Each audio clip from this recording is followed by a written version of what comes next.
Bonjour à tous, bienvenue à ce caucus, on va dire un caucus bien spécial où les églises rencontrent le tourisme, rencontrent l'économie sociale, donc un caucus des forces fraîches.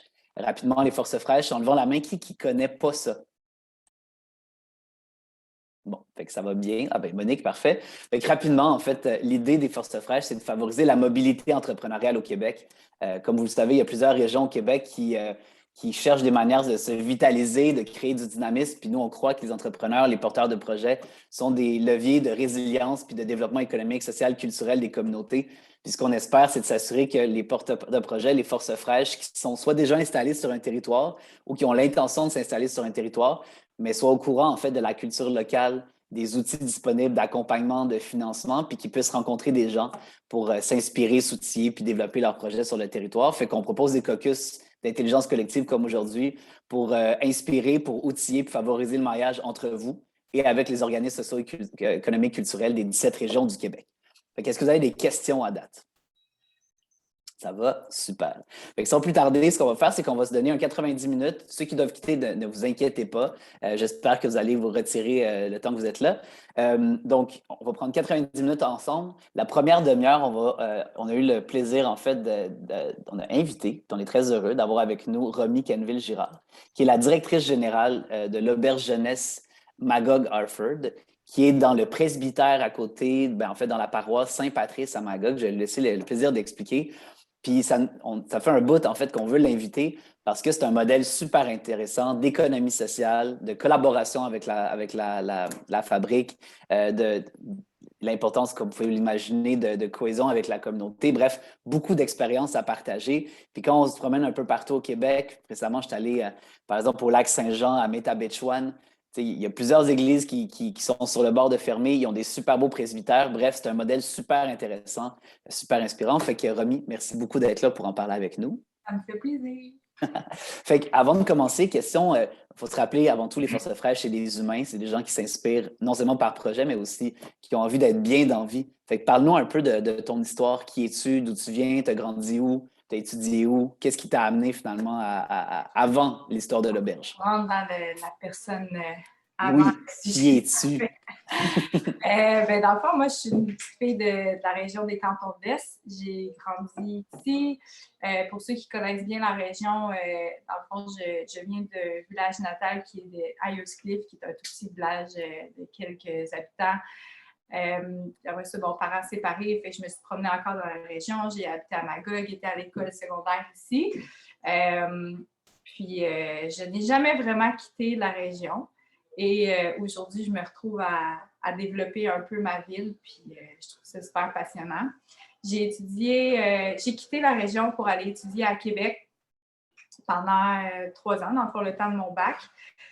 Après ça, j'ai été faire un petit détour par Montréal. J'ai bien aimé la vibe de Montréal, mais après 2 ans de voyagement entre Montréal et Granby, j'ai décidé de revenir dans la région, me trouver un emploi ici. Parce que crime, on ne peut pas sortir Magog de la fille. Fait que j'ai été de retour, puis c'était justement un retour avec le projet d'auberge de jeunesse qui m'était un peu tombé sur les mains. Fait que j'imagine, sur la tête, je ne sais pas si c'était ta prochaine question. C'est parfait. On s'en va dans la bonne direction. Raconte-nous un peu comment tu es rentré en contact avec l'équipe de l'auberge, puis peut-être aussi Ouais. mettre en contexte, je pense, l'appel de projet qui avait été lancé. Fait que de Ouais. revenir un peu en amont pour dire, je pense que ça n'avait pas été, je pense qu'il y avait une stratégie de départ. La communauté s'est mobilisée. Fait que, tout ça est super important là, pour les forces fraîches. Vas-y. Oui, c'est vraiment intéressant aussi parce que ça fait partie de l'histoire de l'auberge. Mais dans le fond, en 2016, j'étais journaliste à Granby. J'habitais à Montréal. J'aimais vraiment beaucoup ce que je faisais, mais c'était le voyagement, dans le fond, qui commençait à être vraiment drainant parce que c'était 1 heure sans trafic. Fait que là, j'avais commencé à regarder pour un emploi dans la région. Puis, j'avais entendu vaguement parler d'un projet d'auberge de jeunesse qui allait peut-être se développer à Magog. Puis, finalement, je connaissais une personne qui était impliquée dans le projet. Fait que je lui ai écrit directement, puis j'ai manifesté, dans le fond, mon intérêt de développer le projet d'auberge de jeunesse parce que c'était pas nécessairement quelque chose qui m'était déjà venu à l'esprit de partir une auberge. Ni même le côté entrepreneurial, je ne pensais pas que j'allais avoir un intérêt pour ça. Finalement, de fil en aiguille, j'ai eu le poste, puis j'ai commencé, dans le fond, le projet d'auberge en janvier 2017. Fait que dans les 4 premiers mois, j'ai été là, dans le fond, toute seule dans la bâtisse à préparer, dans le fond, l'ouverture de l'auberge. Sinon, pour mettre en contexte pourquoi, dans le fond, l'auberge s'est retrouvée dans l'ancien presbytère, c'est que je vous ramène encore en 2016. Il y a les 10-12 années précédentes 2016, c'était des religieuses qui habitaient ici, dans le presbytère. Ça faisait longtemps qu'ils n'étaient plus habités par le curé. Les religieuses, il devait en avoir une 15-20 au départ. Puis, vers la fin, il en restait seulement 2 qui étaient en vie. Alors, ces religieuses devaient être relocalisées ailleurs. Fait que l'église, qui est juste à côté, dans le fond, de la bâtisse, là, on est vraiment des bâtiments collés, a fait pas un appel de projet, mais a décidé de vendre le presbytère. À ce moment-là, le curé qui était là à l'époque, dans le fond, avait demandé au courtier immobilier de ne pas aller porter de pancarte de presbytère, de vente, parce qu'il voulait en parler d'abord aux paroissiennes, pour pouvoir leur expliquer le pourquoi du comment. Finalement, le courtier immobilier était un petit peu trop énervé, fait qu'il est allé mettre une pancarte à vendre devant la bâtisse le vendredi. Durant la fin de semaine, il y a des gens qui ont vu ça, c'est parti. Écoute, il y avait des gens qui étaient contre le projet, puis vous ne pouvez pas faire ça, c'est un gros bâtiment historique, blablabla. Puis à ce moment-là aussi, dans la ville, il y avait un gros projet qui s'appelait la Maison Tourigny, qui était en fait une vieille bâtisse qui était désuète, qui allait être mis à terre pour construire un bâtiment de 5 étages, puis ça faisait vraiment peur. Fait que là, les gens, ils se disaient, le presbytère va être mis à terre, ça va être remplacé par un stationnement. Fait que, bref, finalement, ça n'a juste vraiment pas passé. L'Église a dû se rétracter. Puis ils se sont dit, bon, qu'est-ce qu'on fait avec le presbytère? On ne peut pas le mettre en vente. Nous, il faut le garder en tant que propriétaire. C'est là qu'il y a eu un appel de projet. Puis c'est là, dans le fond, que l'idée d'auberge de jeunesse est arrivée. Fait qu'au départ, il y a eu des idées comme des commerces, peut-être être une résidence pour étudiants et compagnie. Finalement, c'était le projet d'auberge de jeunesse qui a été retenu parce que c'est celui qui demandait le moins de rénovation. Le bâtiment, on pouvait le reprendre tel quel. Les chambres étaient déjà aménagées. Puis, la vocation communautaire d'une auberge de jeunesse, d'ouverture d'esprit, ça concordait avec les valeurs catholiques. Fait que finalement, nous voilà. Dis-moi, Romy, que je suis arrivée. Est-ce que, disons, la démarche d'appel de projet a été source de motivation pour la communauté? Est-ce qu'on a vu des choses émerger dans la communauté locale, des échanges positifs, négatifs? Comme ça ressemblait à quoi, ce moment-là? C'est pas facile. Moi, je n'ai pas été là. Comme, dans le fond, je suis arrivée sur le tard. Je suis arrivée quand le projet d'auberge de jeunesse avait été accepté. Fait que je n'ai pas fait partie des discussions, mais je sais que ça a brassé parce que, bon, mine de rien, Magog, c'est un petit village, puis il y a des gens qui avaient, peu importe ce qui allait arriver avec le presbytère, avaient peur. Fait que ça s'est fait dans un climat quand même de tension, puis je ne dis pas que ça a été, ça n'a pas nécessairement été facile. Ça, c'est ce que je me suis fait dire. Puis disons que, puis là, je comprends que tu n'étais pas impliqué à ce moment-là, mais disons que je t'inviterais à réfléchir comment ça aurait pu être mieux fait, cette démarche-là. As-tu des idées? Tu n'es pas obligé de dire oui, là, mais est-ce que tu as des réflexions en disant, s'il y avait une sensibilisation en amont, est-ce que tu as des idées là-dessus? Honnêtement, je pense que ça a été bien fait. Je pense que ça a été fait en bonne et due forme, mais je le comparerais peut-être à un projet tu sais, comme dans une ville, là, quand tu as un gros projet, tu fais une séance d'information, de consultation publique, puis il y a des gens qui se déplacent. C'est une bonne manière justement d'inviter toute la population à participer au projet puis à trouver quelque chose qui va peut-être faire plaisir à plus de monde. Je crois que ça a été fait dans cette optique-là, mais les tensions, je veux dire, c'était quand même un nombre minimal de personnes, fait qu'il y en avait, tu sais. Absolument. Comme partout. C'est ça, exactement. Je pense que c'était là la problématique. Puis si ça aurait pu être fait mieux, probablement que oui, mais vu que je n'étais pas là, je ne peux pas vraiment répondre. Ouais. Mais tu sais, on peut imaginer que s'il n'y avait pas eu la pancarte, par exemple, on aurait déjà enlevé cette tension-là dans l'échiquier. Si ça avait été un appel de projet dès le début, il y aurait au moins eu cette phase de moins d'énervement. Oui, puis je ne sais pas, je me suis déjà posé la question, s'il n'y avait pas eu la fameuse pancarte à vendre, est-ce que le curé aurait réussi à convaincre les paroissiens et paroissiennes de vendre le presbytère? Je pense pas. OK, super intéressant. Je pense pas parce que les gens étaient vraiment attachés au bâtiment. Là. On est au centre-ville de Magog, elle ne passe pas inaperçue. Non, puis c'est magnifique. Je tiens à dire Ouais. de ne pas hésiter. Si vous voulez participer à la discussion, levez votre main virtuelle. Comme ça, je vous passe la parole. Pour la première demi-heure, je vais juste vous inviter à poser des questions qui sont vraiment ancrées vers le projet de Romy, parce qu'après, on va tomber pour la prochaine heure dans une discussion d'intelligence collective où vous allez pouvoir présenter vos projets. Fait évidemment, c'est sûr que ça nous tente de connaître tous vos projets, mais dans les circonstances, pour la première demi-heure, soyons focus sur Magog, s'il vous plaît. Daniel. Moi, tu as soulevé la vente, dans un premier temps, la vente qui était problématique, et en même temps, je suppose aussi le changement de vocation de l'immeuble. Est-ce qu'au moment où on se parle maintenant que la vocation a changé, qui est propriétaire du presbytère? Oui. En fait, l'Église est encore propriétaire du presbytère. Nous, on est locataire. On n'a pas un bail avec l'Église. On a une entente de gestion. C'est la manière la plus saine, je crois, de gérer, dans le fond, les deux organisations parce que l'Église ne s'implique pas dans les opérations de l'auberge, mais étant quand même propriétaire de toute la bâtisse et vice-versa. Nous, si on veut faire du développement, il faut passer par l'Église. Fait qu'avec une entente de gestion, ça nous permettait, dans les deux cas, de pouvoir discuter. Ça répond à votre question, Daniel? Oui, excellent. Super. Fait que, Romy, maintenant, parlons un peu du développement du projet, la partie, là, je vais dire, ton bébé. Là. Moi, quand je suis passé à l'auberge, on m'a clairement dit que c'était ton bébé. Là. Fait que parle-nous de de comment ça s'est passé depuis le départ, comment tu as vécu ça, c'est quoi les défis, business, citoyen. N'hésite pas à y aller dans les détails. Oui, je vais être full honnête avec vous. Dans les premières semaines de mon emploi, quand je suis arrivée ici, j'ai regardé le mur et je me disais qu'est-ce que je fais, par où je commence. J'avais aucune idée.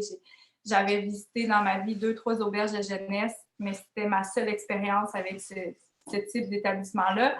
Puis j'ai étudié en communication, spécialisation journaliste, puis j'avais jamais vraiment touché à l'hôtellerie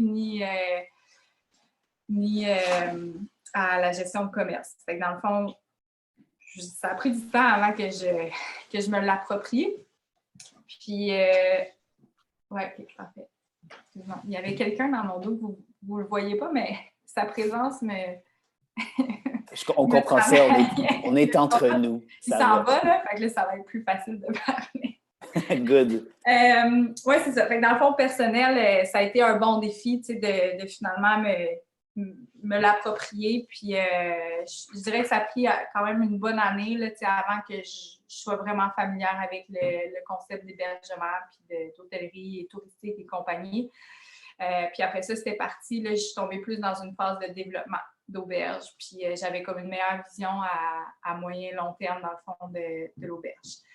C'était quoi aussi ta question? Dans le fond? En fait, prenons volet par volet. On a déjà parlé du défi de la mobilisation citoyenne, de la concertation, du sentiment de... Parle-nous de cette filière-là. Historiquement, ça s'est passé comment au fur et à mesure? Puis qu'est-ce que tu as mis en place? Quelle leçon tu as retirée de cette démarche-là? C'est ça. Fait que ça, c'est pour la petite histoire. Pour moi, personnellement, tu sais, que je veux dire, professionnellement, je me retrouvais de faire finalement un méchant beau défi.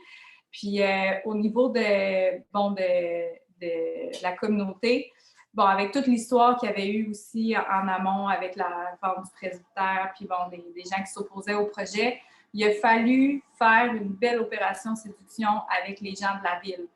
Puis on ne parle pas juste des paroissiens et paroissiennes, on parle aussi des citoyens et citoyennes de Magog, qui avaient plusieurs personnes qui avaient peur d'auberges de jeunesse. Il y a des choses qui sont sorties, comme quand on allait attirer de la racaille, on allait faire le party, puis il allait avoir des saccages. On était là-dedans. Le terme auberge de jeunesse peut faire peur à certaines personnes parce que tu penses tout de suite à party et compagnie, mais on est loin de ça au Québec, là, ben honnêtement. Fait que pendant, c'est ça, à peu près 2 ans, là, ça a été une belle opération séduction. Je me suis impliquée dans des organismes comme Tourisme Magog, puis d'autres organismes communautaires. On a fait aussi une journée porte ouverte pour que les gens viennent voir la bâtisse, viennent voir qu'est-ce qu'on allait faire. Puis, on a essayé, dans le fond, de créer des liens avec directement la ville de Magog, avec mairesse et compagnie qu'on a invité à venir visiter l'auberge ou leur parler des projets. Puis au final, je pense que maintenant, l'auberge a vraiment une belle visibilité, a une bonne réputation, puis est comme bien ancré dans la communauté, mais il a fallu prendre le temps de faire ça, de montrer qu'on considérait la ville dans toutes les idées qu'on avait. C'est clair. Merci, Romy. Daniel, est-ce que c'est une question ou c'est un applaudissement? Oui, ma main levée, c'est... Parfait, ça. C'est bon, mais celui-là, juste pour la petite information, c'est applaudissement, celui-là. Ah bon? Mais vous le saurez. Merci, Daniel. La journée est jeune. Je veux juste pas perdre le fil. Tu parles d'une période de 2 ans de séduction. Oui. Quelle structure vous avez pendant ces 2 ans-là? Avez-vous un conseil d'administration? Avez-vous des employés rémunérés? Ouais. Quelles sont vos sources de financement? Il y a toute la tuyauterie qui est la face cachée de l'opération que tu me parles. Oui. Moi, j'en ai pas parlé, mais oui, dans le fond, l'auberge, on est un organisme à but non lucratif. Donc oui, on a un conseil d'administration. C'est les mêmes personnes qui sont là depuis le début.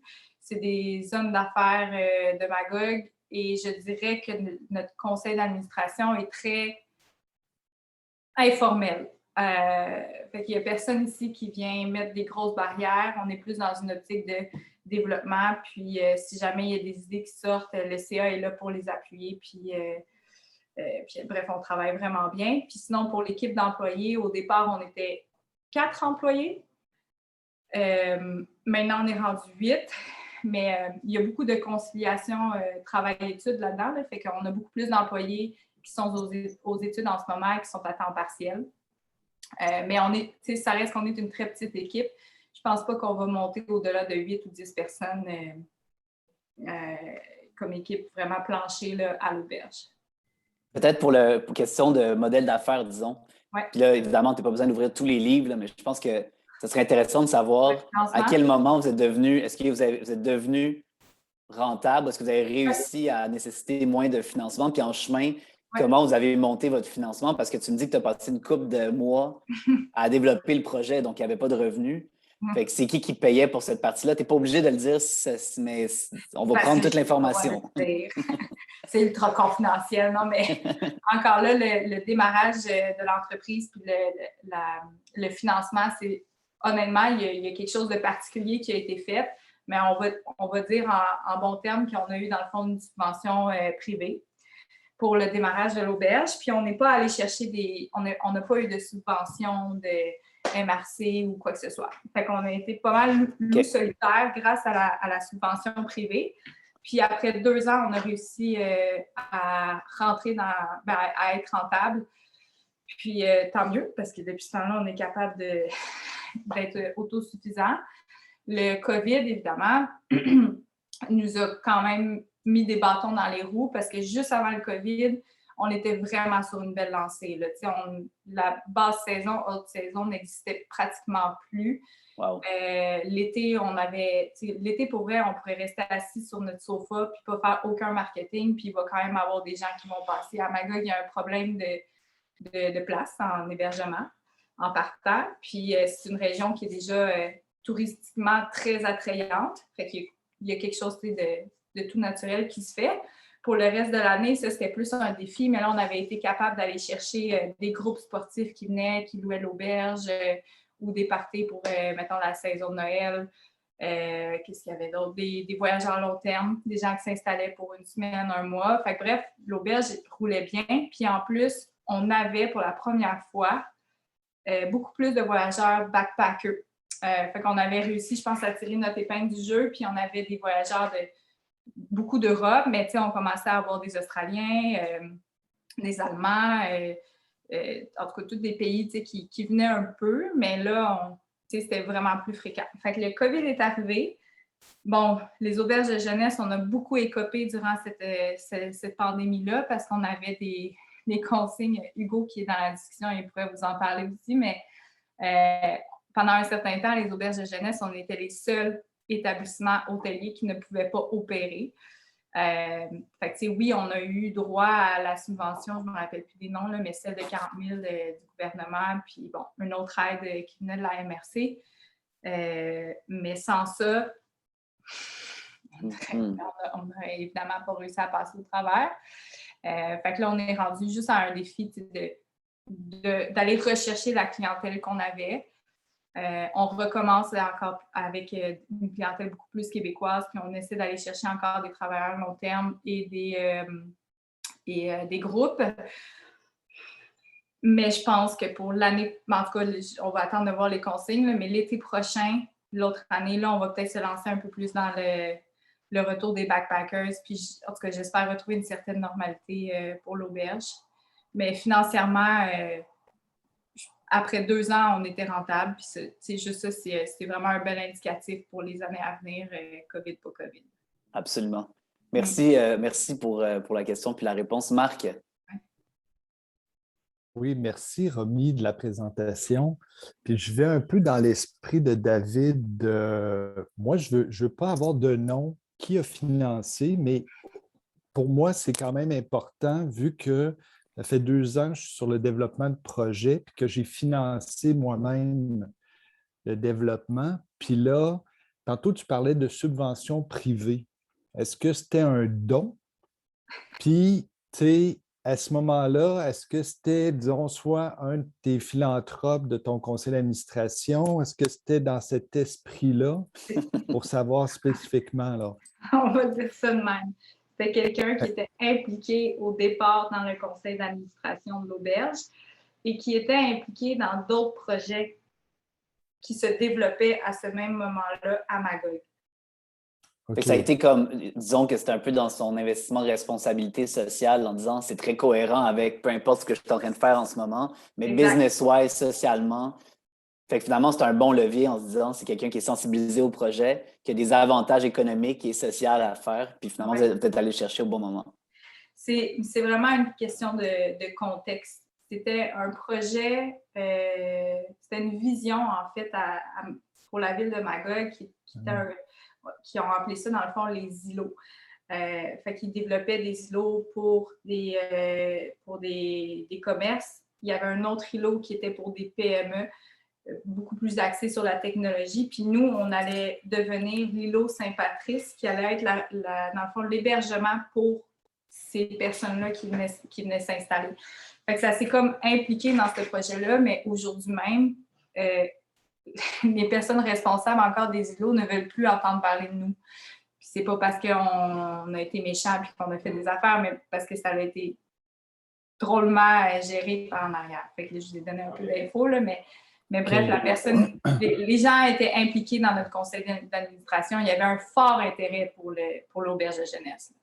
OK, parfait. OK, puis en complémentaire, c'est juste, puis une fois de plus, là, c'est parce que moi, j'administre, puis je propose des concepts comme ça pour des églises, puis tout ça.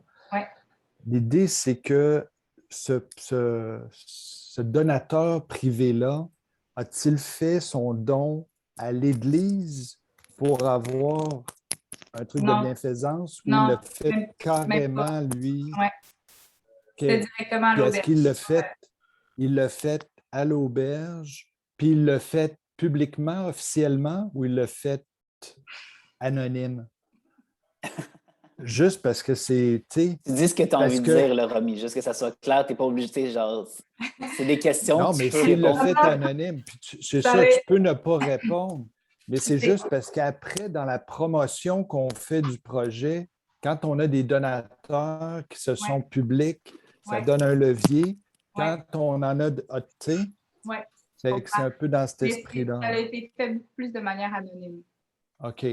Parfait. À Magog, c'est pour ça que je n'en parle pas vraiment en détail, parce que c'est des informations qui sont vraiment pas publiques. Il n'y a personne qui est au courant de comment ça s'est passé, puis il n'y a personne vraiment qui sait comment l'auberge de jeunesse a été subventionnée. Je pense que la plupart des gens pensent tout naturellement que c'est peut-être justement des subventions qu'on est allé chercher au niveau de la MRC ou peut-être de la ville de Magog. Non. Parfait. Mais merci pour ta question, Marc. Puis merci pour ta réponse, Romy. Non, mais je pense que c'est bon, ça donne une bonne idée. Tu l'as dit, tu as répondu clairement. Puis, tu sais, tu as eu des subventions de la MRC aussi, puis des choses comme ça. Fait que c'est ça, hein? Oui. Ben, pas pour le démarrage de l'auberge. On a réussi à avoir des subventions de MRC ou de la ville de Magog pour des projets qu'on développait à travers l'auberge de jeunesse. Voilà. OK, Super.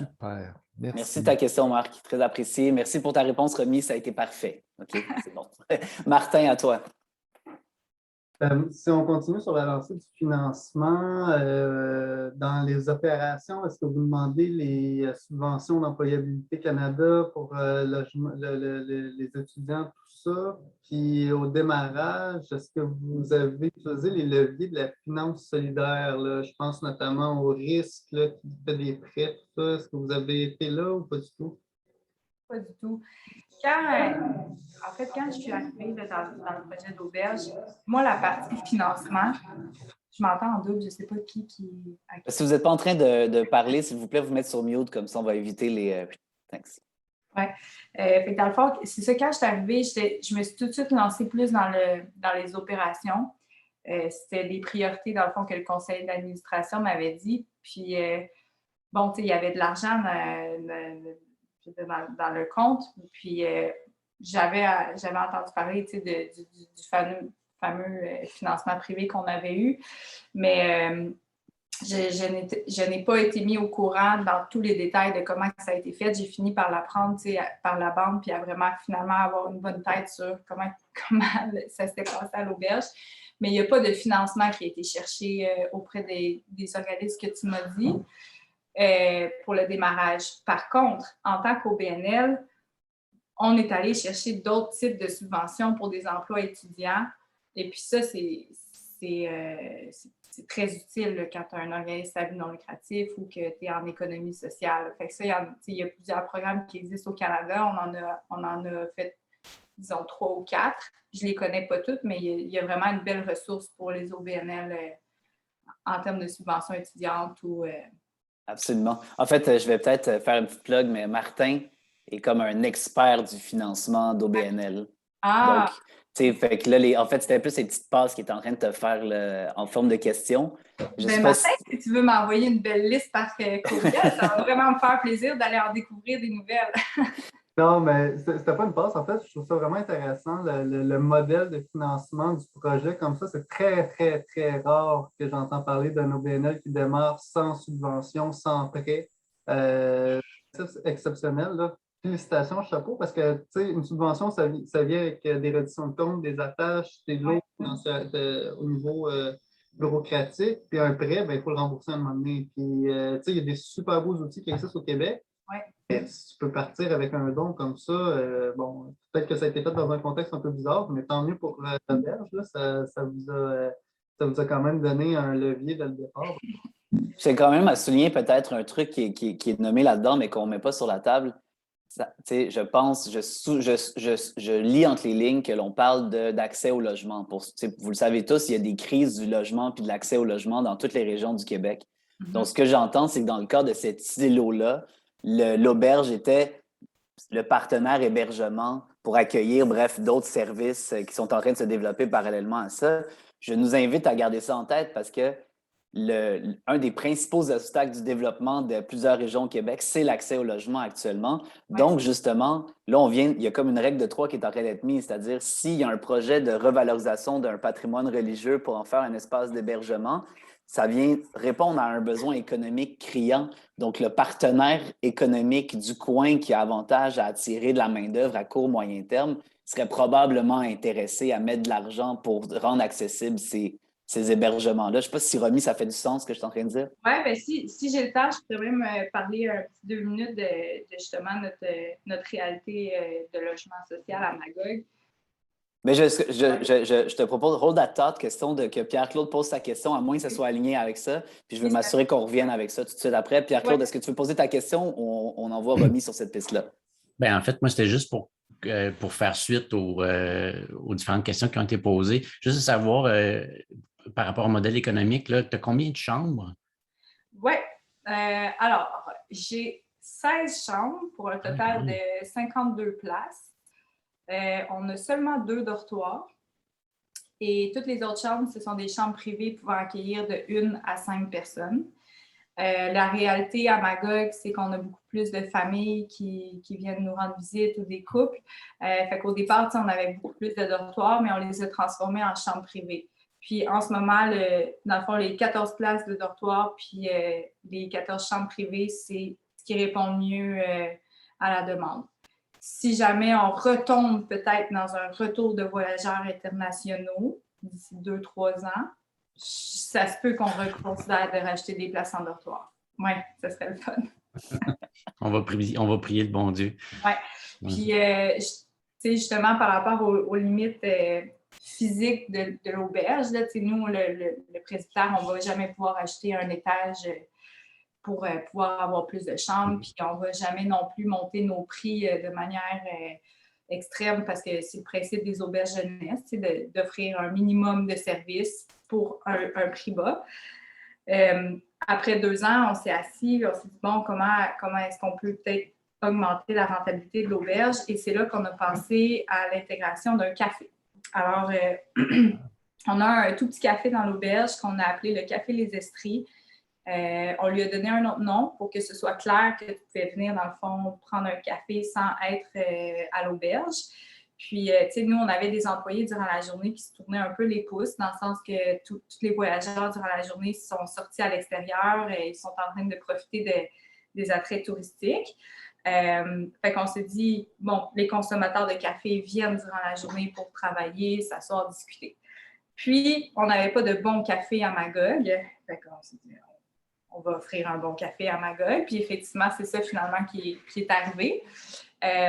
Puis ça nous a permis d'aller chercher une certaine rentabilité parce qu'en théorie, on n'avait pas besoin d'avoir 2 employés. Un employé de plus, c'était la même personne qui pouvait autant s'occuper des cafés que d'accueillir les aubergistes.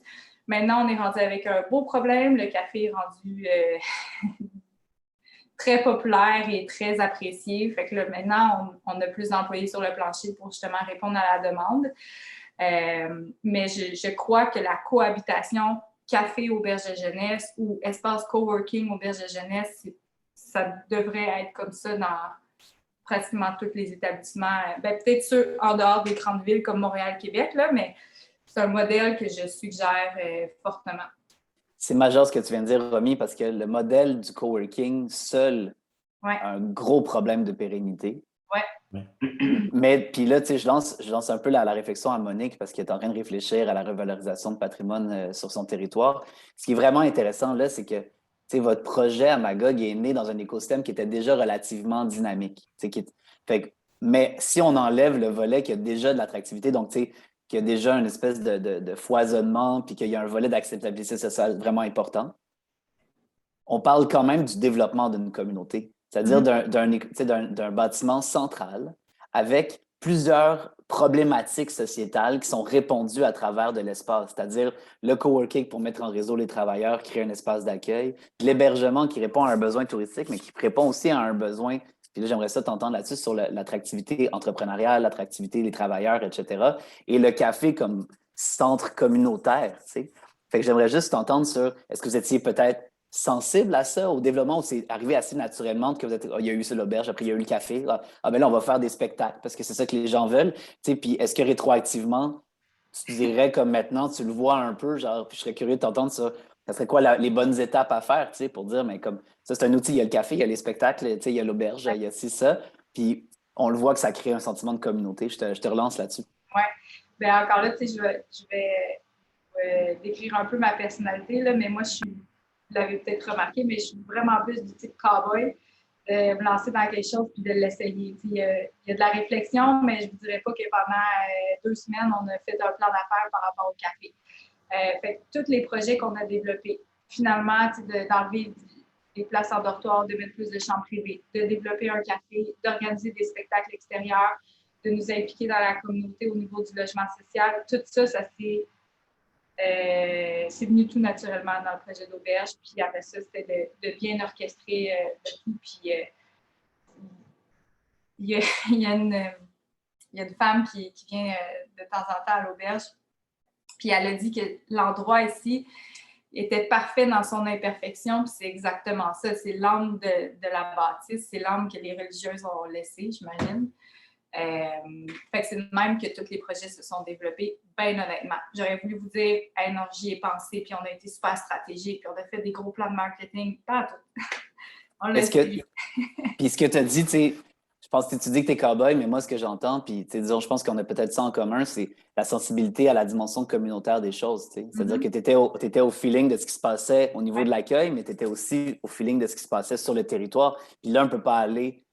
C'est un peu ça le défi du développement d'hôtels, c'est que les hôteliers vont souvent considérer seulement la clientèle extérieure sans penser à l'implication. Puis on le voit de plus en plus que ce n'est pas cohérent de penser à l'attractivité sans passer à l'espace d'accueil. Fait que moi, je te lève de mon chapeau, d'abord. Romy, vas-y, excuse-moi, réagis, puis après, on va passer la parole à Michel. Non, mais je ne sais pas si c'est quoi la question qui s'en est, mais je pourrais peut-être faire mon petit tremplin avec ce que je voulais dire tantôt, au niveau du logement social. Parce que ça, finalement, c'est un volet qu'on a développé. Puis, je veux dire, en tant qu'OBNL, on voulait s'impliquer dans la communauté. Puis, ben, entre vous et moi, c'était aussi une manière d'aller séduire le conseil municipal, puis, certaines personnes impliquées dans la ville. Mais il n'y a pas de logement social à Magog. Et les gens se retournent beaucoup vers nous ou vers un autre établissement qui s'appelle l'Hôtel Union à Magog, qui n'a vraiment pas une bonne réputation. Puis là-bas, c'est beaucoup plus drogue et alcool et compagnie. Fait qu'il y a quand même plusieurs personnes qui sont venues cogner à notre porte, des gens qui étaient en transition de vie ou des nomades ou des gens avec des troubles mentaux. Fait que on s'est retrouvés à faire beaucoup de gestion humaine. Wow. Nous, on n'a pas, il n'y a personne ici qui a travaillé en travail social, qui a étudié en travail social ou comme dans tout domaine connexe de santé mentale. Puis en ayant cette problématique-là, parce qu'à un moment donné, c'est devenu une problématique, on est allé cogner chez des organismes qui étaient juste à côté de nous pour leur dire, écoute, moi, des fois, j'ai des voyageurs qui ont besoin d'aide. J'ai des gens qui sont de passage qui ont besoin d'aide. Est-ce qu'on peut développer une entente que moi, je vous réfère des gens et à l'inverse, si vous, il y a des gens qui vont cogner chez vous qui ont besoin d'un logement, nous, on peut offrir une offre sur mesure. Fait que c'est comme c'est des ententes secrètes qu'on n'a pas nécessairement sorties publiquement parce qu'on ne voulait pas non plus se positionner comme ça. Faire que ça. Là. L'auberge jeunesse, c'est un endroit touristique et c'est des voyageurs à court terme, mais on est allé secrètement faire des petites ententes avec des organismes qui savaient qu'il y avait ce besoin-là. Parfois, c'est d'offrir gratuitement un logement. Parfois, c'est qu'on les héberge en échange, ils viennent travailler avec nous. Parfois, c'est des gens qui payent directement. Puis nous, on leur fait, mettons, un prix une semaine, deux semaines. Fait que de cette manière-là, on répond à un besoin qui est très réel dans la ville. Puis, nous, on est backés aussi parce qu'on ne peut pas nécessairement accompagner des gens qui ont des problèmes de schizophrénie ou quoi que ce soit. C'est fantastique. Ouais. Merci, bravo. Fait que c'est ça. C'est génial. Mais vraiment, je tiens juste à souligner que vous alliez jusque-là puis que vous tombiez dans une perspective très, très gagnant-gagnant, non seulement pour les voyageurs, mais la communauté présente à tous les types, puis un volet inclusion fort. Romy, je trouve ça fantastique. Michel, j'ai hâte d'entendre ta question. Vas-y.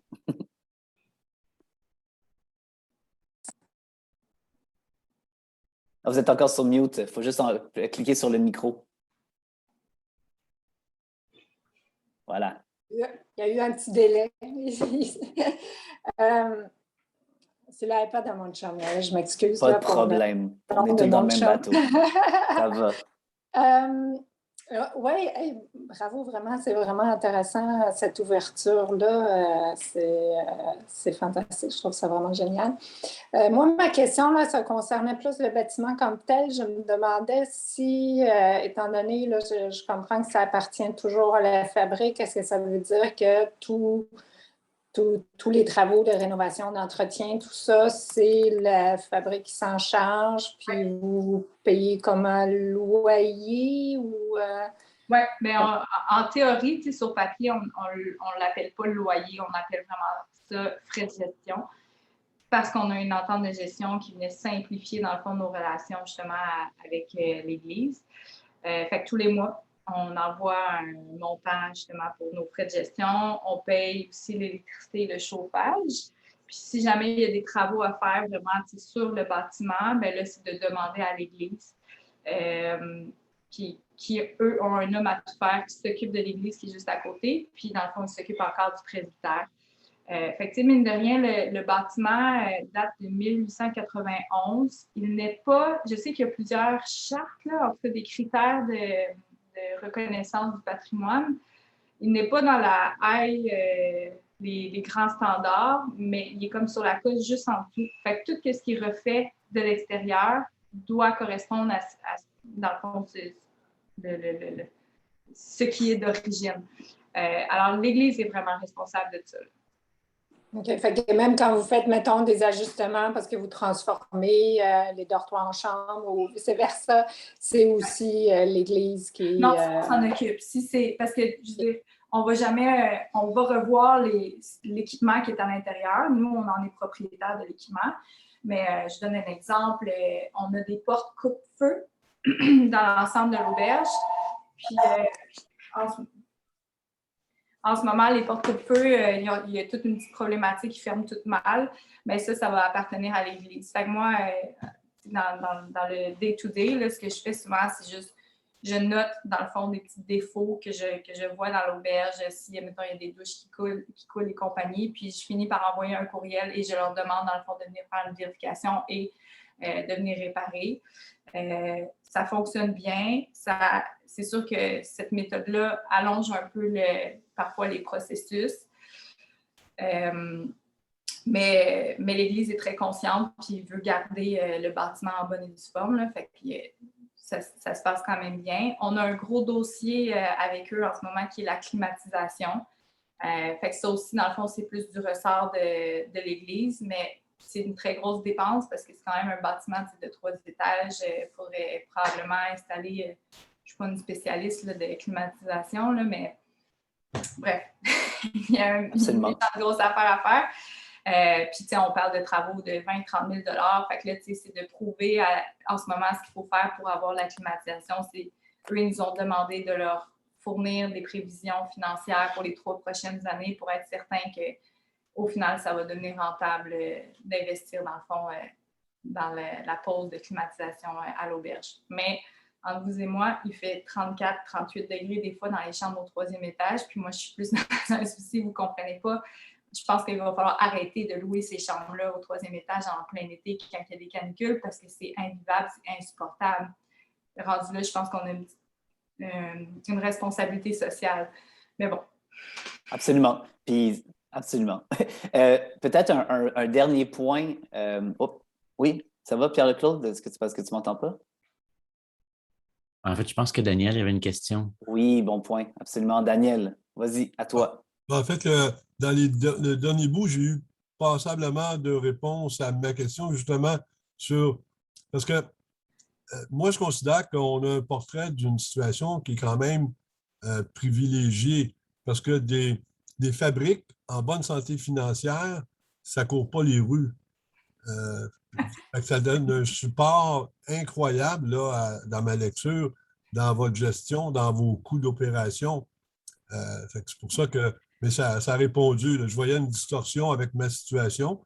Mais j'ai peut-être pas été assez claire, Daniel, mais en tout cas, c'est le reflet peut-être de ce que je disais. Là, mais en ce moment, il y a une grande campagne de financement. Je pense qu'elle a été lancée la semaine dernière de l'Église qui va aller chercher 3,2 millions de dollars pour la paroisse. Fait que non, entre vous et moi, encore une fois, l'Église...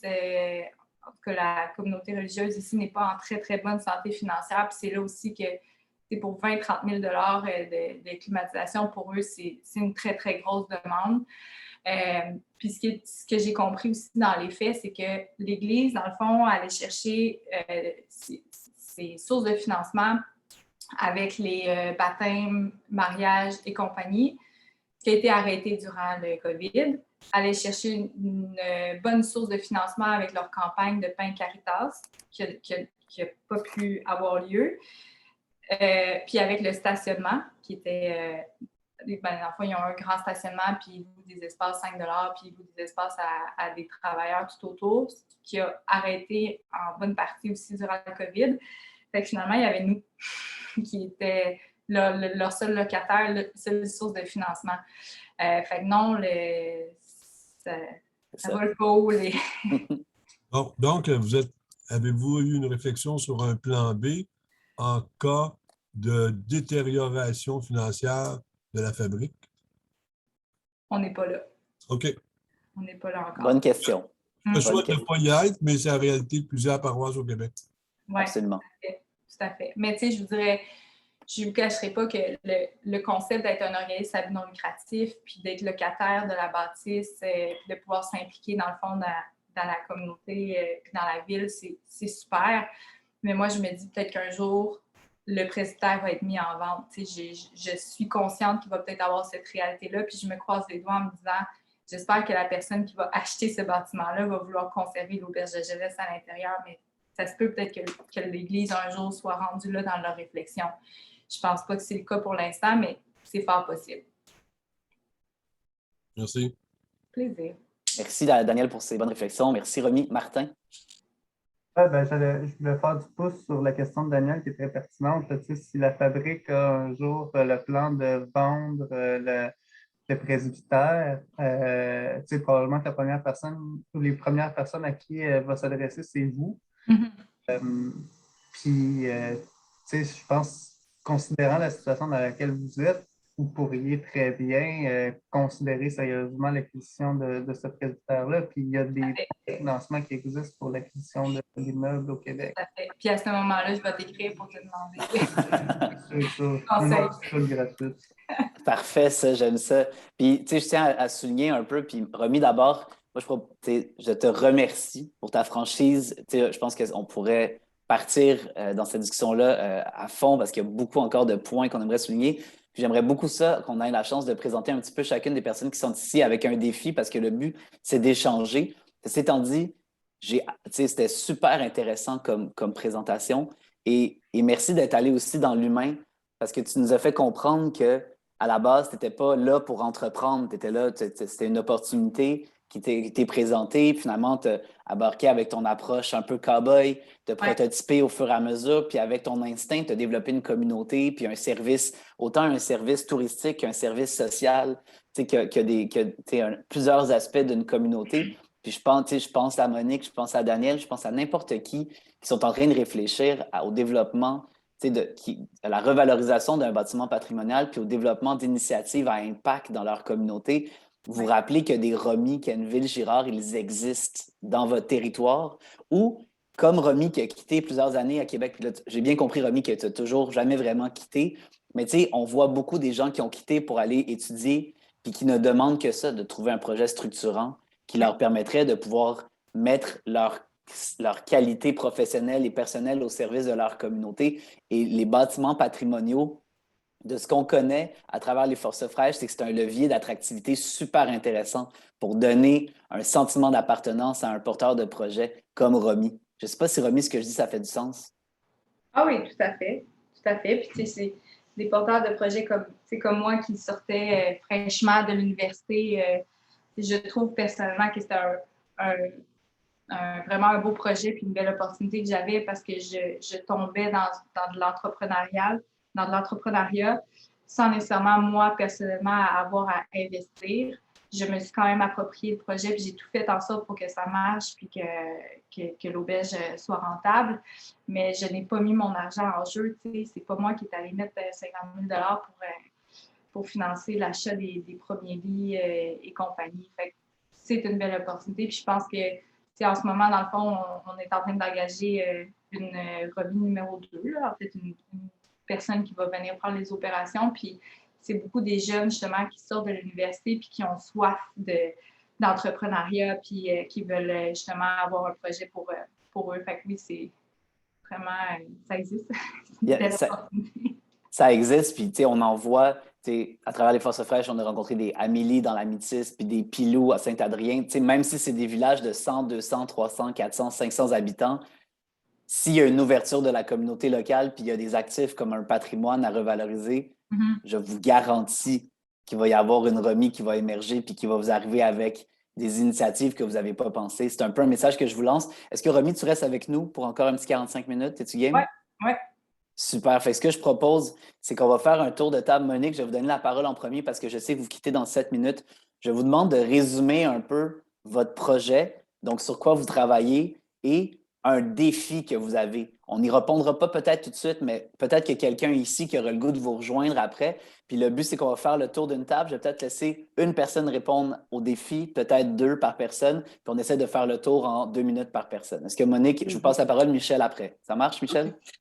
OK. Moi, je suis présidente de l'Assemblée de fabrique de Sainte-Élisabeth de Lotbinière. Donc, on est dans des transformations d'églises et éventuellement des transformations de presbytères.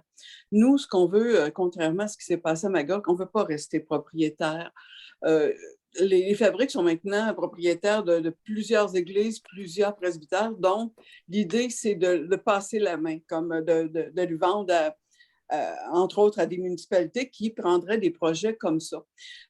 Moi, je me demande comment faire connaître, vraiment publiciser que, bon, on a 2 presbytères de disponibles, on a 3 églises qui sont dans des places différentes, dans des contextes différents, qui pourraient être utilisés pour des projets innovateurs. Alors, c'est quoi la meilleure voie là, pour dire, venez chez nous, on est ouvert, on va collaborer avec vous autres?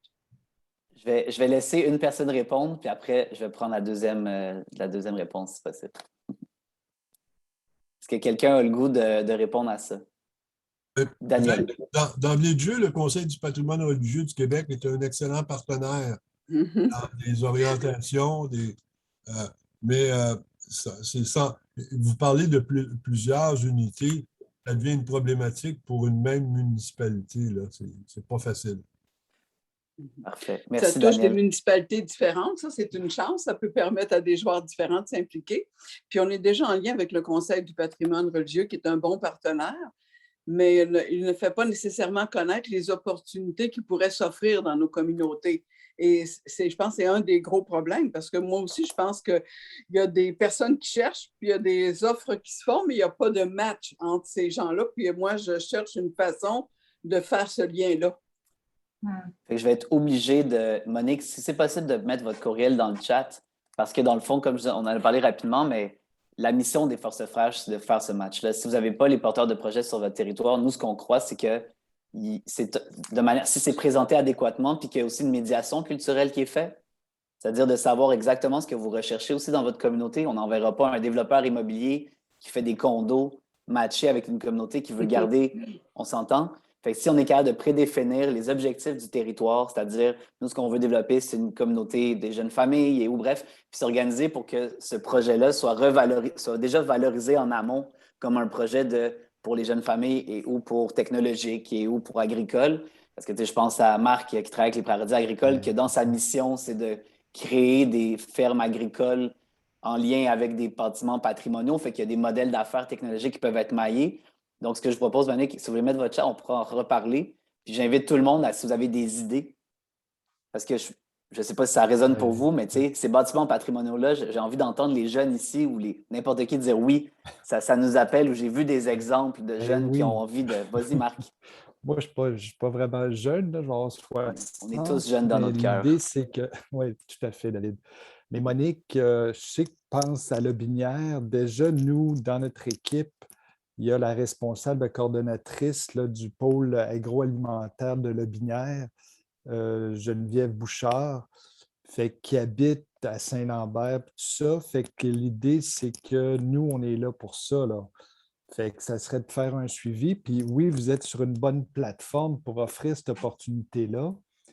Puis oui, sinon, comme action concrète, c'est de communiquer avec des journalistes pour pouvoir faire cette annonce-là publique, là, la rendre publique.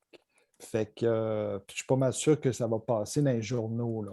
Ah ouais, j'allais dire la même chose, puis là, j'ai beaucoup parlé, fait que je ne voulais pas nécessairement intervenir, là, mais je crois qu'il y a un sujet médiatique très intéressant d'avoir des églises, je ne sais pas nécessairement c'est quoi tous vos bâtiments patrimoniaux, là, mais il y a quelque chose de très, très, très intéressant, puis en fait, ça vous donnerait une très bonne visibilité, puis je pense pas qu'il y ait des médias qui vont refuser de vous parler, au contraire, ils vont sauter sur la nouvelle. Merci à tous pour ces bonnes idées. Marc, dernier point, vas-y. Ben là, j'allais comme faire du pouce, mais je pense que tu voulais que ce soit Michel qui se présente. Ben, Michel, elle a Je me quitté, serais- fait que tu peux y aller. Ah, Vas-y. OK. Ben, nous, moi, c'est Marc Mignot, les paradis agricoles. Nous, on veut faire la promotion de l'autonomie alimentaire locale et la revitalisation du patrimoine bâti, dont plus particulièrement les églises, à travers l'agriculture verticale. Fait que nous, un de nos partenaires, c'est Inno 3B, donc l'église de Saint-Pacôme. Si vous avez vu ça un petit peu, il y a des tours pour faire de la micro-pousse puis d'autres légumes. Mais il y a eu des grosses annonces là, en fin de semaine. Là, le gouvernement investit beaucoup. Inno s'est développé avec un fournisseur un peu partout. Puis là, l'idée, c'est que nous, on est en discussion avec un autre fournisseur de la région de Montréal, un autre équipementier, fait que pour offrir 2 styles d'équipement. Fait qu'on est là pour les églises qui sont intéressées à pouvoir développer un projet. Je dirais tout de suite de front, Monique, nous, on n'est pas là pour obligatoirement acheter l'église, mais dans une optique qu'on est là pour... Déjà, on travaille sur 2 projets, là, un à Beauport, à Québec, dans l'église de Saint-Ignace de Loyola. Et on est en train de regarder sérieusement avec un organisme qui s'appelle Carpe Diem, qui gère les résidences qui ont le presbytère à côté de l'église de Dutray-Saint-Sacrement à Trois-Rivières. Fait que nous, on installerait des équipements au sous-sol. Fait que, et oui, on va plus en location, mais dans l'optique que nous, on est une coop de solidarité. À chaque projet, on va développer avec le milieu des coopératives de solidarité. Donc, oui, cette coop-là pourrait devenir propriétaire de l'Église. T'sais. Fait que c'est tout à travailler. Mais déjà, je pense qu'on avait eu un petit échange, Monique. Fait que là, ça serait de faire un suivi, là. Fait que... Parfait. Merci de votre information. Je vais vous recontacter. Je salue tout le monde. Je dois vous quitter absolument. Je dois partir. Alors, merci, Romy, aussi pour cette présentation-là. Vraiment. Merci beaucoup, Monique. C'était le fun de vous avoir avec nous. Bonjour. Salut. Je vais passer la parole à Martin. OK, mais juste mon défi, moi, c'est le financement. C'est le les nerf clients. du jeu. Ou les clients, dans ce cas-ci? Bien, présentement, on n'est pas trop pressé. Je veux dire, autant moi, j'en ai pour 20 ans, puis qu'on veut développer 50 églises, là, c'est ça ma vision. Mais l'idée, c'est que je ferais du pouce. Il y a Martin Saint-Denis, probablement que ça serait bien qu'on se parle, parce que nous, on veut développer des projets, là, beaucoup de projets, comme j'ai mentionné. Puis oui, notre défi, c'est le financement dans l'optique que déjà souvent, puis Daniel en parlait, déjà souvent, les fabriques sont déficitaires. Puis nous, l'intervention, c'est que autant la fabrique, si possible, puisse financer un petit peu le début de notre intervention. Parce que là, on a développé une présentation de notre développement de projet, puis c'est à peu près 40 000 pour nous aider à développer des projets, mais on va chercher des subventions, que ce soit Agri-Conseil, il y a différents financements. Mais c'est sûr que j'ai besoin de conseillers, comme si Martin s'est interpellé, là, inspiré, ça serait bien que nous, on aime ça, être en partenariat. Merci, Marc. Je vais laisser Martin se présenter. Ouais, rapidement, on pourra se prendre un petit rendez-vous d'affaires, Marc. Je t'écrirai. Moi, en fait, c'est ça, comme vous avez pu comprendre, là, je suis consultant, oui, en financement, mais en plan d'affaires et je suis économiste, en fait, dans la vie, spécialisé en économie sociale. Puis nous, on va passer plein de choses. Là. Je fais à peu près 200 mandats par année avec l'équipe avec laquelle je travaille. Puis un des besoins clients, c'est les résidences pour personnes âgées. Vous avez vu dans le chat. Je me pose la question, puis c'est la discussion là, qui m'amène à réfléchir à ça. Dans toutes les régions du Québec, présentement, là, il y a l'enjeu des résidences pour personnes âgées. Puis le modèle d'économie sociale va devenir de plus en plus intéressant pour les résidences pour personnes âgées avec ce qu'on a connu avec la COVID. Puis moi, je vois un lien, puis avec l'exemple de Romy qui a présenté son auberge de jeunesse, là, qui est une autre clientèle, mais quand même, on parle de chambre, là, puis de milieu de vie. Des presbytères qu'on ne sait pas quoi faire avec. Merci de la lumière, on me dit qu'il y en a 2 là. Est-ce qu'il y a possibilité de faire résidence à personnes âgées? Là? Moi, je trouve ça super intéressant. J'ai des modèles de coop en résidence pour personnes âgées dans mon portefeuille de clients qui marchent très bien depuis 30 ans, qu'on pourrait répliquer dans ces régions-là. Moi, j'adore cette idée-là, Martin. Je suis juste curieux, genre, considérant Romy, puis là, elle n'est pas là, mais parce que la seule contrainte, c'est la sécurité. C'est-à-dire que, tu sais, dans la structure interne d'un. Puis là, Romy, en fait, on a une question pour toi. Tu sais, une résidence de personnes âgées nécessite un niveau de sécurité élevé, fait que l'accessibilité. Est-ce que tu vois dans le développement interne, dans la modification locative que vous avez fait, ce serait possible de rendre ça? Tellement. Puis, en fait, nous, on est chanceux parce que l'auberge est accessible universellement.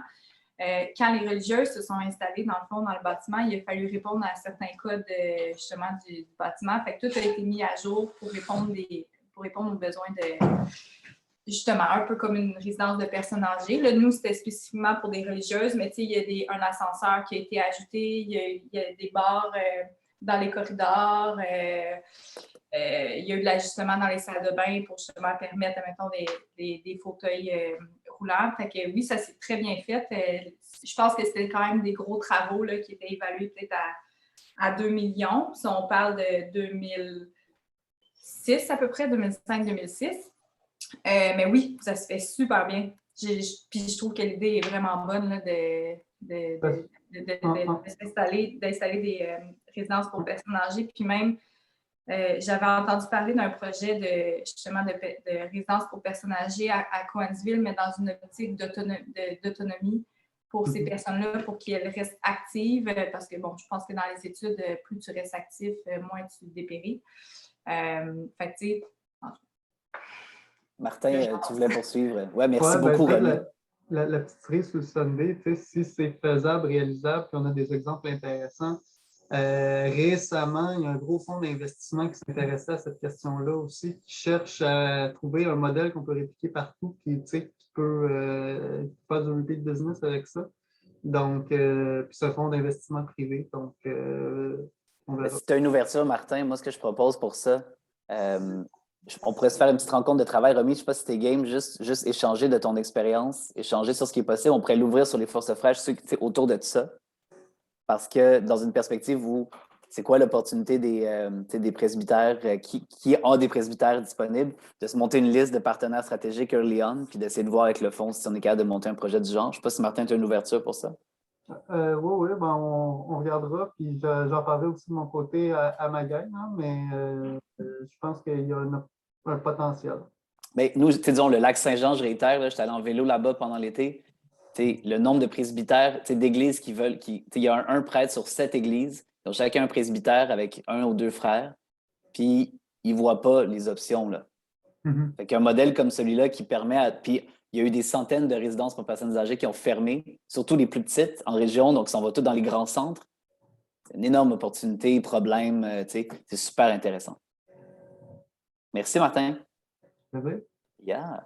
Oui, Madame MRC de Lotbinière, bonjour. Je vais donner un nom à ça. Donc, Marie-France Saint-Laurent, j'accompagne beaucoup Monique Carrière là, dans la démarche de requalification des lieux de culte. Quand on parle des résidences pour personnes âgées, c'est beaucoup la question des usages qu'on peut faire dans ces lieux-là. Les presbytères, c'est plus facile à reconvertir avec toutes les normes du bâtiment, tout ça pour les résidences.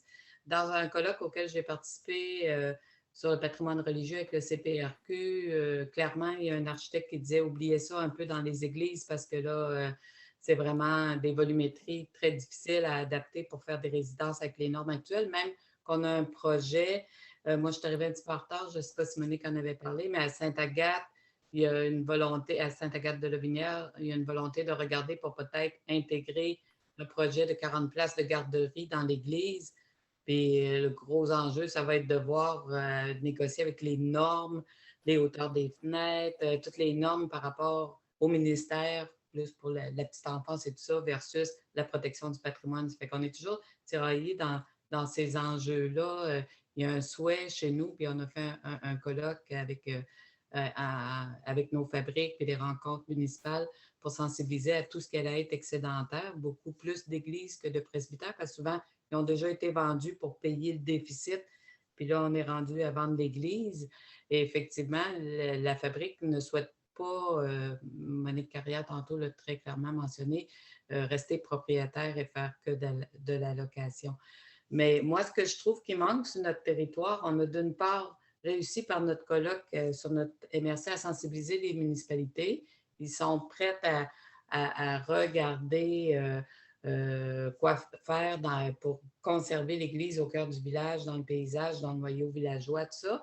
Mais ce n'est pas toutes les municipalités qui sont prêtes à l'acquérir parce qu'il y en a qui ont suffisamment de locaux, qui ont déjà acheté la vieille école du village ou autre. C'est le cas à Issoudun. À Issoudun, M. Mignot, on s'est déjà parlé, évoqué, c'est une église abandonnée depuis 5 ans, puis s'il n'y a rien qui se passe sous peu, elle est vide, elle est prête à la culture verticale, mais s'il n'y a rien qui se passe sous peu, ça va être la démolition, puis c'est des panneaux d'amiante. Ça va être du 400 000 $ pour la démolir. Donc, ce qui nous manque, je trouve, c'est il y a d'une part, le monde municipal est prêt. Ils sont même prêts parfois à sortir de l'argent, mais c'est les promoteurs qu'on n'a pas.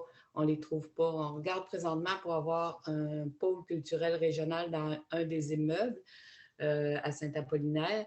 Et on n'a pas l'OBNL qui serait prêt à supporter ça. Et ce n'est pas le monde municipal qui va pouvoir gérer autant la culture verticale, le pôle culturel et tout ça. C'est au-delà de leurs compétences présentement ou de leur intérêt. Alors, bien, c'est très, très intéressant. Puis, tu sais, nous, ce qu'on voit, puis c'est intéressant parce que, disons, dans la relève, tu sais, ce qui manque, c'est l'information. Tu sais, souvent, puis je prends l'exemple de Romy, puis là, je m'aventure là, mais c'est Romy qui connaissait le promoteur, qui a été embarqué dans le projet, puis qu'une fois dans le projet, de par sa nature aventurière, elle a comme s'est sensibilisée, puis finalement, elle a pris le projet de front, puis c'est devenu son projet. Cette médiation culturelle entre l'entrepreneur émergent, puis l'entrepreneur émergent, soit dit en passant, nous, on voit à travers les forces fraîches, il y a plein de pré-retraités. Des gens qui ont eu 30-35 ans dans des carrières, dans des compagnies, puis qui ont des capacités de gestion très élevées, mais ils ne sont pas entreprenants. Donc, le défi, c'est de les sensibiliser à l'entrepreneuriat, surtout dans une médiation culturelle régionale qu'ils ne viennent pas parce qu'ils viennent de passer 35 ans au Cirque du Soleil, par exemple. C'est pas la même chose à Kamouraska qu'au Cirque du Soleil. Fait que j'amène un peu cette idée-là que nous, on se pose beaucoup la question. Nous, on en a plein des porteurs de projets puis on veut les sensibiliser. Nous, notre challenge chez les Forces fraîches, c'est de trouver des partenaires comme vous qui ont des trucs à activer puis qu'on trouve le genre d'événements d'innovation ouverte pour créer des maillages puis d'essayer de trouver. Mais le défi, c'est de faire ce bon corridor-là. Fait que nous, je vous lance un peu la POC à vous également. Il y a cette ouverture-là de notre bord à mettre la communauté des Forces fraîches au service de ce maillage-là. Parce que si on est capable de le faire, bien, je pense qu'il y a plein d'endroits au Québec qui voudraient recevoir ces porteurs de projets-là, qui sont des porteurs de projets qui sont socialement sensibles à la réalité locale. Fait que c'est vraiment une porte ouverte de notre bord, si ça vous intéresse. Oui, j'ai ma collègue Manon qui espionne aussi sur le chat, alors on va s'en reparler. On se reparle, c'est cool. Merci, enchanté. Pierre-Claude, je vous ai vu réagir beaucoup dans les Forces fraîches récemment, ça se peut-tu? J'ai hâte de vous entendre. Ben en fait, je suis une personne qui est en train de pivoter de l'entrepreneuriat à profit, disons, vers l'entrepreneuriat à impact. Donc, je suis à mi-chemin dans une transition. Donc, grosso modo, je suis en grande exploration, curiosité et en recherche de projets. Là. Tout genre de projet? Tout genre de projet. Moi, je suis ici en Estrie, à Sherbrooke. Donc, c'est sûr que je préfère rester dans mon coin parce que je suis attaché physiquement, mais aussi attaché de cœur à ma région. Donc, puis je veux contribuer finalement à mon coin. Est-ce que votre coin, c'est, disons, Sherbrooke ou les cantons de l'Est? Pour moi, c'est l'Estrie, les cantons de l'Est. On est justement en discussion à savoir si on est pour l'appeler Estrie ou canton de l'Est. Là, ça fait partie des choses qui se passent présentement. Mais, est-ce que vous êtes capable de nous en donner un petit peu sur votre OBNL, sur ce que vous êtes en train de monter, juste comme la vision, où est-ce que vous êtes rendu? J'ai pas rien pour l'instant, j'ai pas d'idée. J'ai terminé, j'ai terminé il y a quelques années un projet d'affaires, puis entre-temps, j'ai essayé différentes choses. Je fais de l'accompagnement, je fais du coaching, je fais aussi du mentorat depuis une quinzaine d'années auprès des entrepreneurs de la région. Donc, je suis vraiment en recherche de projets, en fait. Ça, c'est fantastique parce qu'il y a plein d'MRC qui sont en recherche de promoteurs. Fait qu'on va trouver quelque chose. C'est ça. Super. Merci Pierre-Claude. Manon. Oui, excusez-moi, j'ai fermé ma caméra tantôt parce que j'avais invité ma collègue Marie-France et Madame Monique. Mais malheureusement, j'ai eu un rendez-vous qui s'est éternisé. Fait que j'ai demandé à mon conjoint d'ouvrir ma caméra parce que je voulais être sûre de ne pas vous manquer. Fait qu'aussitôt que je suis rentrée, je vous ai écouté un petit peu. C'est sûr que moi, je vous ai rencontré la semaine dernière à Rue Principale. Je vous ai vu, David, en conférence. Puis, je me suis inscrite à votre infolette. C'est pour ça que j'ai invité Marie-France et Mme Monique. Fait que c'est beaucoup à titre informatif qu'on est là. Moi, je suis en développement économique. Puis, c'est sûr que l'avenir de nos églises, ça m'importe aussi. Puis, c'est ça. Fait que si vous avez des gens, des promoteurs qui sont intéressés, on pourrait les rencontrer pour voir c'est quoi les projets. Puis, si on peut les aider Génial. à s'implanter. Puis dans les dernières semaines, moi, j'ai eu la chance de me pencher un peu sur la stratégie de développement de communauté entrepreneuriale que vous avez développée dans les dernières années. Fait que vous avez quand même cet ADN-là entrepreneurial ancré sur le territoire. Fait que, mais l'émaillage, ça paraît très simple, mais le défi, comme vous l'avez dit, c'est mettre en valeur le patrimoine puis donner le sentiment aux porteurs de projets qui sont légitimes à venir proposer un projet. Fait que, mais reparlons-nous de ça avec plaisir. Merci d'être là, Manon. Vraiment. Parfait, merci. Je vais passer la parole à Daniel. Parlez-nous de ce qui vous habite, Daniel. Bon, ben moi, je vous invite en Gaspésie. C'est génial, ça. On arrive. Sur la péninsule de Forillon. Je suis de L'Anse-au-Griffon, impliqué dans un projet depuis 2015 sur la reconversion d'une église et des tentatives d'acquisition d'un presbytère qui est une propriété privée au moment où on se parle. Écoutez, 2 lignes. Chacune des rencontres est intéressante. Monsieur Martin, je sollicite le droit de vous demander des informations futures. Et puis, ce que je vois, c'est qu'il y a des fils conducteurs dans tous nos projets, mais en bout de ligne, chaque cas devient un cas d'espèce quand c'est le temps de la concrétisation. Donc, c'est ça. C'est un projet de centre, transformation d'une église dans un centre communautaire local. Ça fait partie d'une opération depuis quelques années suite à la fermeture ou l'annonce de fermeture d'églises dans la région. Je vous dirais qu'on est sur le territoire de la ville de Gaspé, qui est un grand territoire, donc qui compte plusieurs édifices excédentaires à caractère religieux. On est un dossier passablement avancé comparé aux autres. Le défi reste entier puisque ça repose essentiellement sur une équipe de bénévoles. Et qui dit bénévole et le gigantisme de ce type de dossier-là, il faut faire attention à l'épuisement et finalement à l'abandon de projet parce que les gens viennent avec des forces fraîches, mais les forces les abandonnent. Mais heureusement, il y a le support des forces fraîches là, qui viennent nous encourager, nous rehausser le moral. Et le projet rencontre toutes sortes d'étapes, et même c'est une course à obstacles dans les étapes. On a des supports qui sont bien impliqués dans la communauté. Et là, on a des partenariats avec la ville de Gaspé sur l'exploitation d'un havre de pêche, sur l'aménagement et la gestion d'un parc municipal, sur le regroupement avec le centre des loisirs. Donc, le centre communautaire devient tentaculaire dans sa portée dans la communauté. Mais c'est beaucoup d'efforts et d'énergie à mettre dans l'arrimage.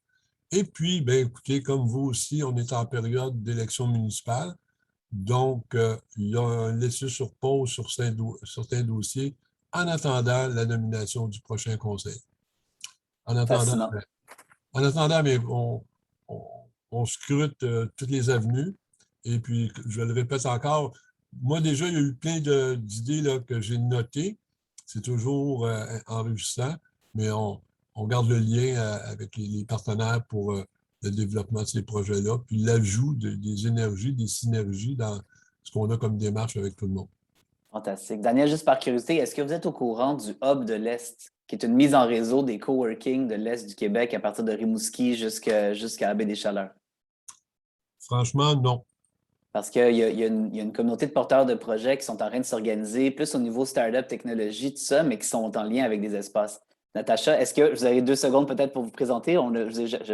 Si vous voulez peut-être prendre quelques secondes pour nous parler de ce que vous faites. Je voulais pas te couper.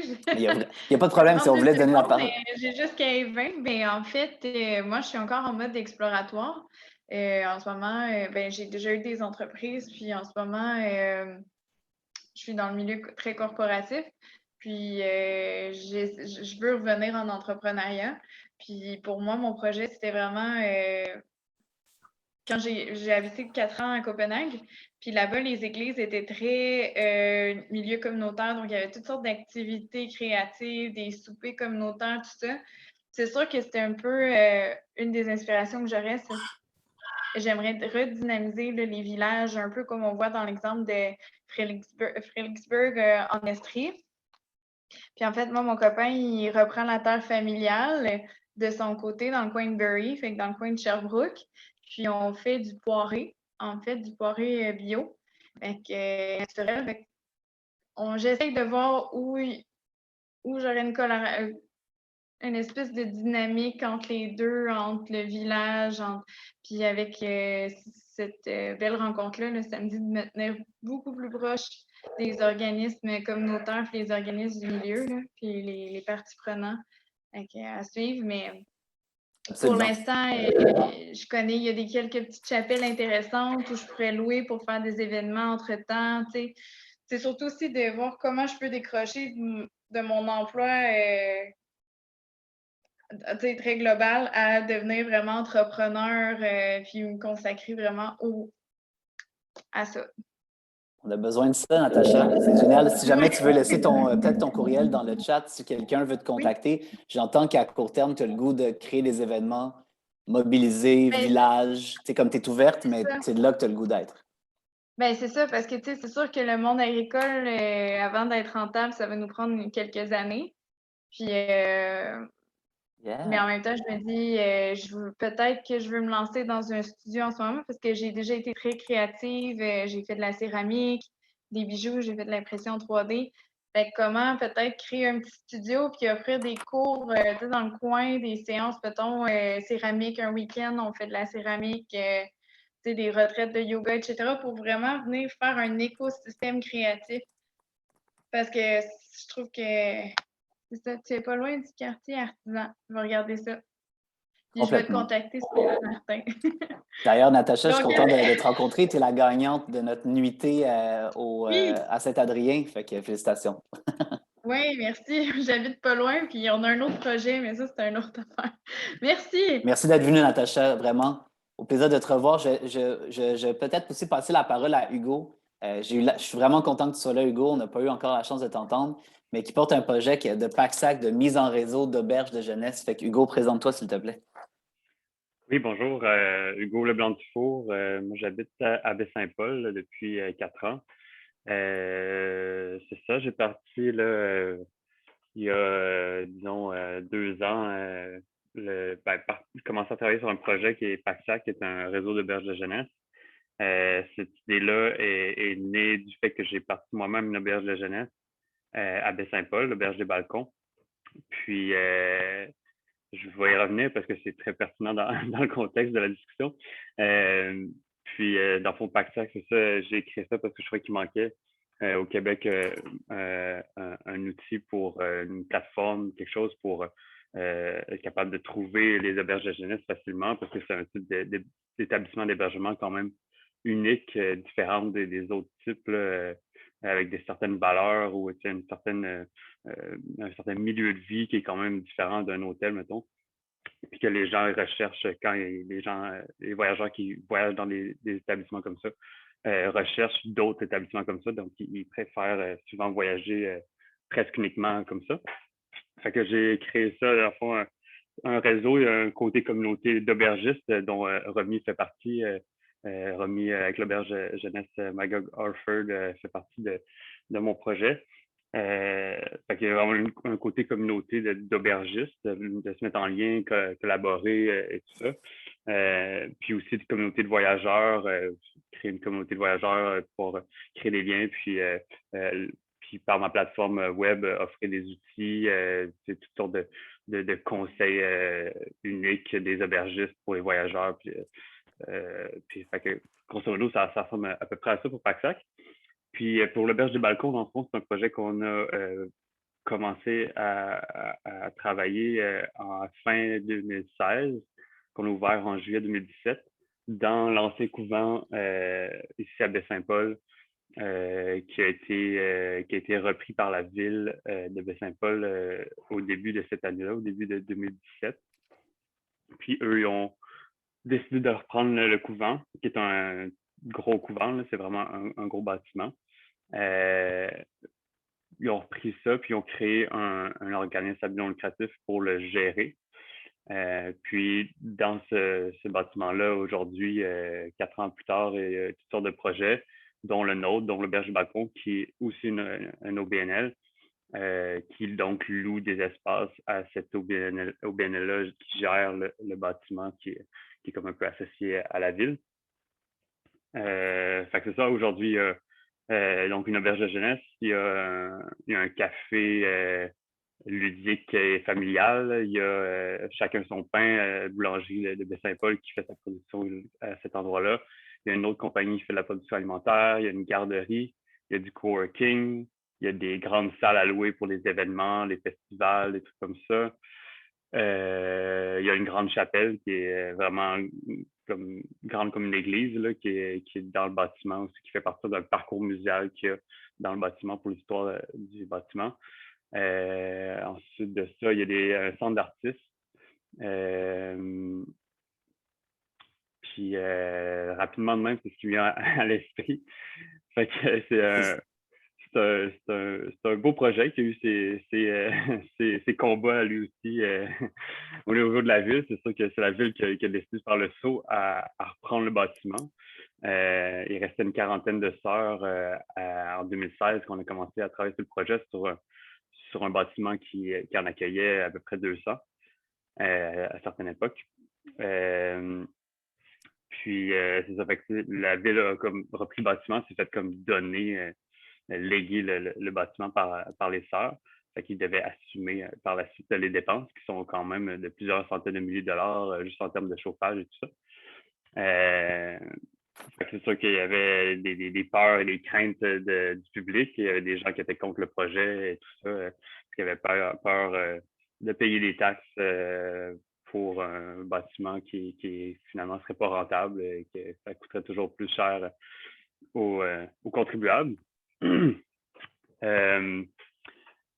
que je voulais dire aussi? Oui, puis aussi récemment, là, justement, dans ces jours-ci, je pense en fait aujourd'hui même, la biomasse commence dans le bâtiment. C'est un autre beau projet lié à ça par rapport justement aux dépenses, au coût d'exploitation du chauffage qui était entre autres très cher. Ils ont aussi à trouver des subventions puis à monter un projet de construire une usine à biomasse pour chauffer le bâtiment au complet. Donc, ça commence aujourd'hui, justement, avec des restants de l'industrie forestière, en fait, avec des copeaux de bois locaux de Charlevoix qui vont être brûlés dans cette usine-là pour chauffer le bâtiment. C'est quand même terrible que tu arrives à la fin puis tu nous droppes genre le projet de maison mère avec l'auberge et balcon puis une foule. Fait que Hugo, tu vas être obligé de revenir. Je ne l'ai pas nommé en fait. Ouais. Ça s'appelle maison mère. Je ne l'avais pas nommé, je pense. Puis d'ailleurs, j'ai eu la chance de rencontrer le maire de Baie-Saint-Paul puis Gabriel, qui est la DG de Maison Mère la semaine dernière. Fait que ça me dit, je pense qu'on va devoir organiser un caucus juste là-dessus bientôt si tu veux bien, Hugo. Oui, après ça, moi, l'auberge de balcon, c'est une partie de ça, mais peut-être que ça serait encore plus pertinent d'avoir quelqu'un comme Gabriel, justement, ou les deux de son équipe pour parler de ce qui en connaît encore plus sur le sujet là, précisément.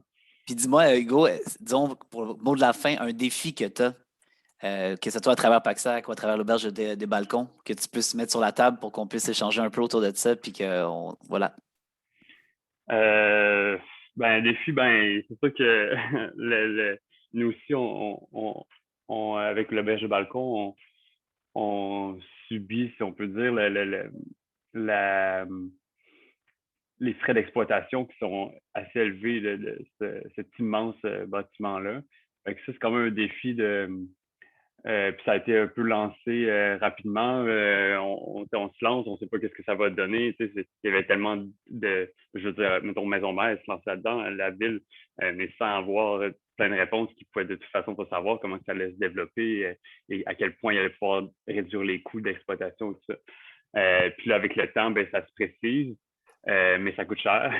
C'est un point. Puis là, après ça, nous, on a des enjeux qui sont pas nécessairement comme. Ben, c'est sûr que ça reste pertinent, mais c'est comme un peu partout, des enjeux de main-d'œuvre. Ça restera toujours, surtout de main-d'œuvre que quelqu'un appelait non qualifiée récemment. Là. Donc, des main-d'œuvre au niveau de l'entretien ménager, à ce qui me concerne. Ce type de main-d'œuvre-là est vraiment difficile à trouver. Il y a beaucoup de rotation. C'est difficile de trouver quelqu'un à long terme. Puis les salaires augmentent beaucoup de ces emplois-là parce que tout le monde se les arrache. Fait que ça reste sur un enjeu. Après ça, au niveau de PACSAC, ben moi, c'est de rebondir. J'ai lancé ce projet-là. J'avais l'intention de lancer le projet en juillet 2020. Donc, on s'entend qu'en mars 2020, ça a chamboulé un peu mes plans quand toutes les auberges de jeunesse ont été fermées, puis ont été fermées à peu près 11 mois sur 15, là, suivant ça. Là. Fait que moi, c'est de rebondir, puis de développer tranquillement mes communautés là, d'aubergistes et de voyageurs, chacun de leur côté. Là. Donc là, Hugo, tu nous as présenté plein de défis. Est-ce que quelqu'un ici aurait le goût de réagir, que ce soit au niveau de la main-d'œuvre, que ce soit au niveau des frais d'exploitation, que ce soit au niveau de rebondir avec une plateforme technologique de mise en réseau d'auberges? Vous allez avoir le dernier mot si ça vous donne une idée. Ben, moi, j'aimerais réagir parce que ça me fait beaucoup penser aussi à un autre projet qui est en parallèle. Je ne sais pas si tu connais la coop aubergiste, Hugo. Oui. À PACSAC. Donc, je sais qu'il y a comme 2 projets de plateforme d'auberge qui se développent en parallèle. Là. Je voulais juste être sûr que tout le monde se parle dans ce beau monde-là parce que c'est plate de dédoubler des affaires. Puis, je sais qu'au niveau de la coop aubergiste, c'est un peu en perte de vitesse. Là. Je ne sais pas de votre côté comment vous vivez ça, la plateforme technologique. Est-ce que ça a réussi à aller chercher de l'achalandage? Est-ce que ça fonctionne bien? Ça se fait-tu connaître un peu auprès des gens qui sont intéressés par les auberges de jeunesse? Excuse-moi, j'ai manqué quelques mots. J'ai mal compris ta question. En fait, je souhaite savoir, tu sais, la plateforme que vous avez mise sur pied, est-ce que il y a une auditoire pour ça, l'achalandage, est-ce que ça vient sur la plateforme ou c'est encore peu connu puis il y a des enjeux de se faire connaître? Ben, c'est ça, c'est que ça a été très impacté. Comme je disais, dans le fond, j'ai pas pu vraiment développer le côté voyageur, clientèle voyageur comme je voulais parce que les auberges étaient fermées, fait que ça ne servait à rien. Puis, j'ai mis mes efforts surtout à faire reconnaître les auberges de jeunesse comme un établissement d'hébergement touristique comme les autres, parce qu'on était les seuls, comme Romy a un peu parlé, on était les seuls qui étaient fermés pendant la pandémie à bien des moments comparé à tous les autres établissements d'hébergement touristique. Fait que, c'est ça, fait que j'ai plus concentré là-dessus. Mais oui, je suis assez convaincu qu'il y a une belle clientèle à aller chercher, des gens réceptifs. Puis encore plus quand il va y avoir aussi des Européens, parce que les Européens, quand ils vont être de retour, les Français voyagent beaucoup en auberge jeunesse, ils connaissent ça, les jeunes, les moins jeunes aussi. Mais ils font beaucoup aussi, justement, ils font des tournées. C'est eux autres qui vont en fait bénéficier le plus de ma plateforme parce qu'ils vont vraiment avoir tout ce qu'ils ont besoin sur cette plateforme-là. Puis eux, ils font vraiment la tournée versus que les Québécois peut-être vont faire un voyage d'une semaine, une fin de semaine, des trucs comme ça. Mais oui, en effet, je pense que je pense qu'il y a clairement, justement, là, je m'en vais, dès qu'on finit ça, je m'en vais en retraite de travail pour avancer de bien des choses que je n'ai pas pu faire cet été pour mes nouvelles versions du site web que j'ai lancées. Puis suite à ça, là, je me relance vraiment dans le marketing pour faire embarquer vraiment des voyageurs là, dans le projet. Là. Génial.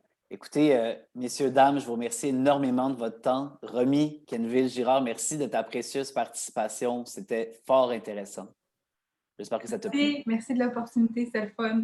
Merci, Romy. Cool. Merci à tout le monde d'être là. Vraiment, écoute, sans plus tarder, je vous invite à échanger vos courriels par chat. Pour le reste, je vous invite à rejoindre le groupe Facebook si ce n'est pas déjà fait. Moi, je relance un peu cette idée-là, Martin, peut-être à reparler, mais la raison pourquoi je trouvais que c'était vraiment important qu'Hugo soit là aujourd'hui, c'est que, puis je suis content d'entendre parler de la coop aubergiste. Je pense qu'il y a une réflexion sur la mise en réseau des auberges comme levier pour réhabiliter certains bâtiments patrimoniaux au Québec, de relancer l'idée des résidences pour personnes âgées.